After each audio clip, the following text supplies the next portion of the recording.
Today I'm going to be making two types of fruit syrup, mango and pineapple.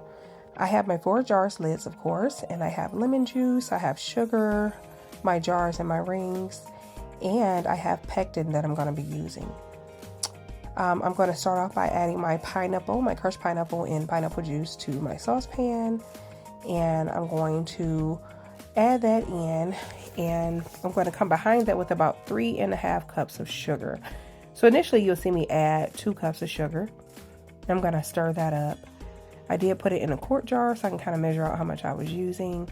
I stirred it up really well and I let it cook down some. I let it come to a rolling boil just to see how much thicker I could get it. Once I turned it down, the consistency did change some. So I let it simmer for a little bit. And this is how it's looking after that simmer.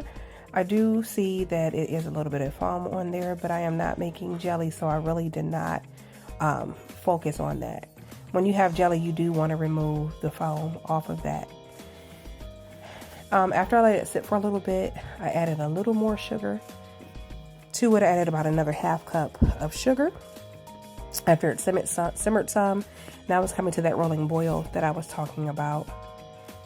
After my rolling boil, I let it simmer down some more. And once it had simmered down and I saw that it was getting a little thicker, I did not want to add more sugar, so that's when I added 2 tablespoons of that pectin. Now I know with pectin, you're supposed to add it at the beginning before you start eating the fruit, but when you're cooking in your own kitchen, you kind of do your own thing. So that's what I did today. I added the pectin in at a later stage.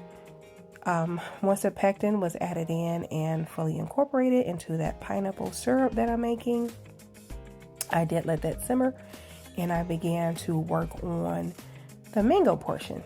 So with the mangoes, I put the mangoes in with the diced fruit, juices and all, and these are the mangoes that I used.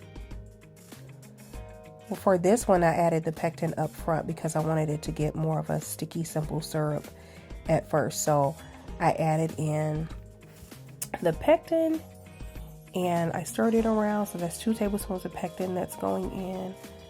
I stirred it around, and after I added in my pectin, I did put in some lemon juice and I just kind of let my heart guide me. I didn't measure out anything. When I cook, I just kind of cook with my heart. I really don't measure out too much.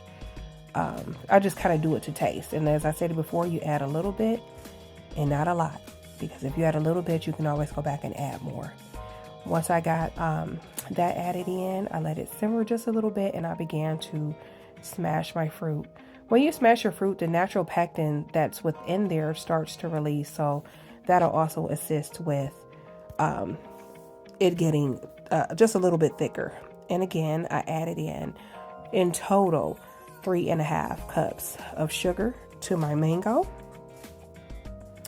And once I got my mango simmering, I let that kind of get to the consistency that I wanted it. I will say that you can use this on your pancakes if you wanted to. You can use it on your ice cream. I love it with cottage cheese. You can use it on fish. Typically I use it like on mahi to get a good glaze on there. As you can see, I did go back to the pineapple after I had let it sit for a little bit, and I added just a little more sugar because it wasn't getting as thick as I wanted. And now remember, I don't want it to set up like jelly. I want it to stay as more of a syrup consistency, but I want it to just be a little thicker. And this is my pineapple, not my pineapples, these are my mangoes after they got to a little bit of a boil.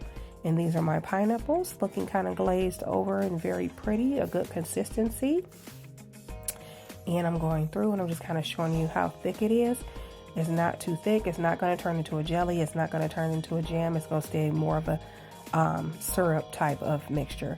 And these are my pineapples. And I am loving the texture of this. Try it with a little bit of angel food cake, and it is simply amazing. And you can kind of tweak this recipe to how you want it and have it as thick as you want it to be. After I got done and had the texture and consistency that I liked, I started to load up my canning jars. First I did my pineapple and then I did my mango. So I'm just kind of doing this interchangeably. And I know this video is a little long, so thank you for hanging in there with me. I wiped my rims off with the distilled vinegar because they can get very sticky.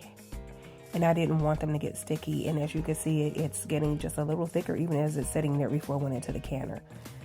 I loaded up my canner, and these are my 4 jars. I have 2 there that I did not put 4 jars lids on because they're going in the refrigerator so I can eat it a little bit on top of my cottage cheese. I was able to load up all of these in my Nesco canner, my electric Nesco canner. I'm going to hot water bath these for 10 minutes. And with my Nesco canner, I added 4 quarts of water because you want to get 1 to 2 inches of water over the top of your jars. And one thing about this Nesco canner, it's so convenient. It's so easy to use. It's not as big as the traditional water bathing pot. It's just so easy and convenient, especially if you're doing small batches. So with the water bath canner, you set it to water bath, you leave it on exhaust the entire time. It starts to cycle, and once you hear the steady stream of steam come out, that's when you set it for that 10 minutes. And this is my finished product. That's the pineapple, and next up will be the mango. Happy canning, and let me know if you have any other suggestions.